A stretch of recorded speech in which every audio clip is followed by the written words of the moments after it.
At the White House yesterday, President Clinton signed a formal letter of apology to the people of Hawaii.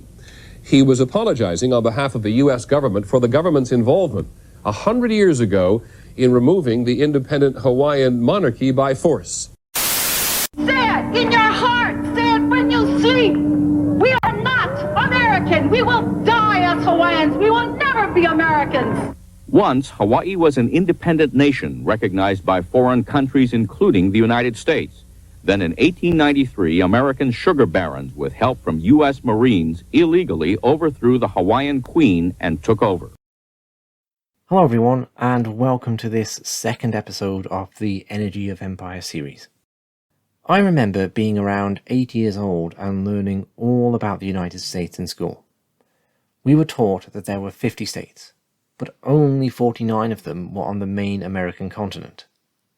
The island chain of Hawaii, over 2,000 miles away, became the 50th and final state as late as 1959. I'm sure I didn't see anything sinister about this. America seemed great, so why wouldn't you want to be a part of it? It's where Hulk Hogan, Bart Simpson and Baywatch come from after all. As we heard in the opening news clip from 1993, however, Hawaiians weren't necessarily so easily impressed.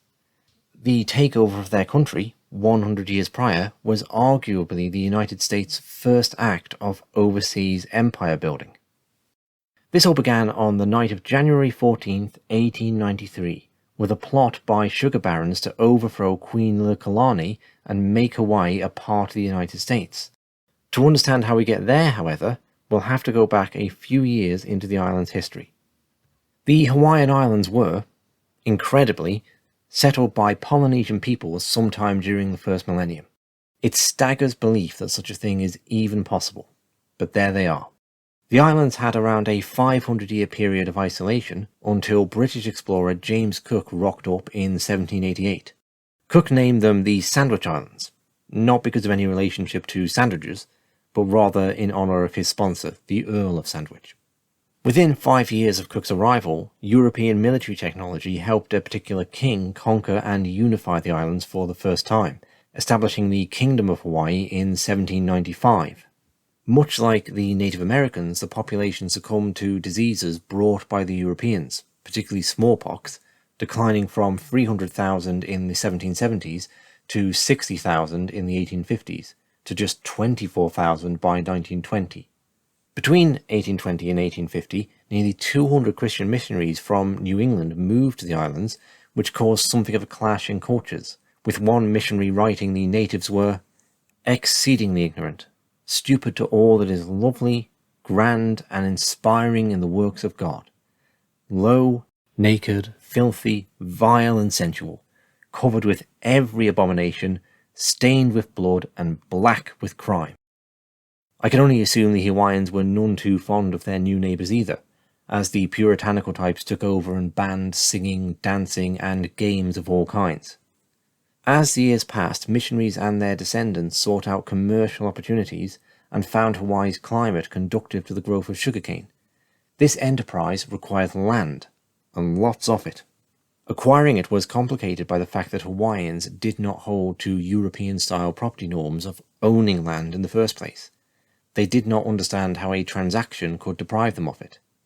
In the 1840s, missionary schoolmaster turned planter Amos Starr Cook, no relation to James, persuaded the king to enact land reform similar to the Enclosures Acts taking place in Britain. Large tracts of communal land were divided into small parcels and sold off to sugar planters. Incidentally, Cook's company, Castle & Cook, founded with Samuel Castle, became one of the biggest sugar producers in the world and remains active to this day. The main obstacle then facing the planters were the tariffs protecting sugar growers inside the United States. Tariffs of a different kind would be a factor in the still-to-come secessionist war between the states, after which the reunited states increasingly looked outwards. The planters arranged for the US military to construct bases in Hawaii in exchange for a free trade agreement. It was in the renewal of this agreement that the US came to control the famous Pearl Harbor. The sugar industry boomed throughout the 1880s, but many disenfranchised Hawaiians were hostile to the loss of their land. Hawaii was also filling up with immigrant workers from Japan and China. The ruling class acted to sustain their power through what became known as the Bayonet Constitution, due to the threat of armed force that lay behind it. The authority of the monarch was diminished while voting was restricted to the landowning class. The boom period came to an abrupt end in 1890 when the United States dropped its sugar tariffs altogether, whilst at the same time directly compensating domestic producers. The planter's puppet monarch, King Kalakaua, died in 1891, leaving his more independent-minded sister, Queen Liliuokalani, to succeed him. These two factors combined to create the Hawaiian Annexation Club, with the goal of bringing the islands into the United States. And so we come round to the 14th of January 1893, when Queen Liliuokalani attempted to abrogate the Bayonet Constitution and promulgate a new one. She had laid the ground by touring several islands on horseback, talking to the people about her ideas and collecting a lengthy petition in support. This new constitution would have extended suffrage by reducing property requirements for voting. Given that there were 40,000 native Hawaiians on the islands, 27,000 Asians, and just 6,000 Europeans, this was never going to be popular with the ruling class. And popular it wasn't. Founder of the Annexation Club, Lorrin Thurston, organised a committee of safety to overthrow the Queen. Crucial to this effort was the presence of the USS Boston and 162 American Marines, who came ashore ostensibly to protect US citizens, but in reality to ensure the coup would be a success. With the monarchy quickly deposed, a provisional government of Hawaii was established under President Stanford B. Dole, of the later Dole fruit family. Refreshingly tart, naturally sweet. Put them both together and your morning's unique. Tart, sweet, all Dole. Introducing Dole Pineapple Orange Juice. Yes, that Dole. Queen Liliuokalani refused to yield. I will read out her written statement. I, Liliuokalani, by the grace of God under the Constitution of the Kingdom, Queen, do hereby solemnly protest against any and all acts done against myself and the constitutional government of the Hawaiian Kingdom by certain persons claiming to have established a provisional government of and for this kingdom. That I yield to the superior force of the United States of America, whose minister John L. Stevens has caused United States troops to land at Honolulu and declared that he would support the said provisional government. Now, to avoid any collision of armed forces and perhaps the loss of life, I do this under protest, and impelled by said force, yield my authority until such time as the government of the United States shall, upon the facts being presented to it, undo the action of its representatives, and reinstate me in the authority in which I claim as the constitutional sovereign of the Hawaiian Islands. The coup would never have been possible without the support of the American diplomat Queen Liliuokalani mentions, John Stevens. Although he did not receive specific orders, he was dispatched by President Benjamin Harrison with annexation in mind. By the time the dust settled, however, anti-imperialist Grover Cleveland was in the White House and was furious about the whole affair. He declared that most Americans reject the seizure of faraway lands as not only opposed to our national policy, but as a perversion of our national mission. President Cleveland came down hard on the coup plotters, instigating an investigation into what exactly had taken place. The Blunt Report, delivered in July of 1893, claimed improper US backing for the overthrow had been responsible for its success, and concluded that the provisional government lacked popular support. Cleveland recalled Ambassador Stevens, had the military commander in Hawaii resign, and ordered the dissolution of the provisional government and the restoration of the monarchy. The provisional government simply refused. Cleveland actually went so far as to threaten an invasion of Hawaii with 2 warships directing their guns toward the capital. He was, however, bluffing, and it was called. The Senate Foreign Relations Committee, composed mostly of senators in favour of annexation, then initiated their own investigation to discredit the Blunt Report. The Morgan Report muddied the waters sufficiently to move Cleveland into a recognition of the provisional government and ultimately the Republic of Hawaii. In 1895, Hawaiians staged an armed revolution, but the effort was quickly shut down. The Queen was arrested along with the coup plotters and accused of not stopping the revolt. This allowed the government to pressure her into signing a document of abdication to save men from execution. She ended up spending 2 years in prison. Between 1893 and 1898, Hawaii was an oligarchical republic, The government had to wait until the Cleveland administration gave way to the presidency of the more imperialistic William McKinley. Hawaii took on another level of geostrategic importance due to the impending invasions of Guam and the Philippines, and so McKinley acted to make the islands territory of the United States. The United States had then overthrown its first foreign government overseas. It wouldn't be the last. I do wonder if Grover Cleveland had foreseen the implications of this event, that far from being a one-off misstep, it signalled the death of the Republic and the rise of the American Empire. Perhaps his invasion of Hawaii wouldn't have been a mock one. Would that have turned the tide, or was America always destined to become the global empire of the 20th century? As Hawaii moved into that century, the Republic and later American governments employed similar strategies to deal with the native population as had been used with the Native Americans. They used the schooling system to eradicate their culture, insisting all lessons would be carried out only in English. Is when the U.S. took over our education. There it went. They took our language. They took our land. They took our identity. And they nearly succeeded in taking our will to live. In 1920, to further eradicate their culture, it was declared that to be considered Native Hawaiian, a person must have at least 50% native blood. 1/32 of drop is still Hawaiian. But they said, according to their law, you have to have 50%. That's bullhead.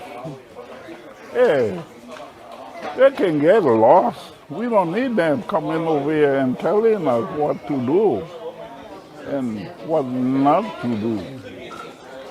So, as far as blood quantum is concerned, I'd say they committed genocide. Returning to the point where we started, Bill Clinton's apology came with no promise of returning the islands or any form of land compensation. Hawaii remains geostrategically essential to the US military, which is the largest aspect of the Hawaiian economy, as the army uses the varied terrain as a training ground. This leads to the serious contamination of hundreds of sites. And this is a common theme of US imperial expansion, as we'll see in Guam and when we look at Puerto Rico. There was an Hawaiian cultural renaissance beginning in the 1960s, around the same time the American Indian movement was marching on Washington, D.C. and retaking Wounded Knee. There are now land rights and secessionist movements in Hawaii, and I will hand the last word to Henry Noah of the lawful Hawaiian government. My name is Henry Noah. I'm the elected Prime Minister for the reinstated lawful Hawaiian government. The lawful Hawaiian government was formed March 13, 1999, and it actually reinstated the former government offices that was in existence prior to January 17, 1893, the day that we got overthrown. Our government was overthrown. So what has happened since that day till now is that basically there was actions taken by the conspirators, who are the United States government, to try to justify or even validate their actual existence here and their authority that they exercise here in Hawaii. We realized that we would have to be able to get our people, to unite under this government. So we've done a lot of educational programs to get our own people to understand. Listen, the government still exists. It's been in abeyance. It's been absent all these years. All we needed to do was put it back, bring back the government, which is what we are able to accomplish. The second thing that we educate our people to is now we need to put power to the government. And the only way that can happen is if we as a people participate in that government and begin to build the government, the functional bodies of that government, the executive, the legislative, the judicial branches, all of the departments that come to function a government has to be reset, of which we have actually accomplished those things. Thank you for listening. In this episode, I've mostly been drawing on Stephen Kinzer's book, Overthrow, America's Century of Regime Change, which will be a bit of a backbone for at least the early part of this series. I've also referenced the documentary film, Hawaii, the Stolen Paradise. Next time, we'll be looking at the big issue of the 1890s, the event that really launched the US empire, the war with Spain and invasion of Cuba and the Philippines. Captain America, don't mean to sweat ya, but you met your match. Remember all the stolen lands, this Hawaiian Superman is wanting it back. Give back the land, Captain America. Give back the land, Captain America. Give back the land, Captain America. Please, give back the land. Governed by your policies, all we want is sovereignty. It's so hard to pay rent. And this is for the aunties sleeping under palm trees and living in tents. It's a shame Hawaiians are moving away. Leave the ocean for promotion, better wages. I think it's safe to say that Hawaii is doing better in Nevada, Las Vegas. Captain America, don't mean to sweat ya, but you met your match. Remember all the stolen lands, this Hawaiian Superman is taking it back. Taking back the land, Captain America now. Taking back the land, Captain America.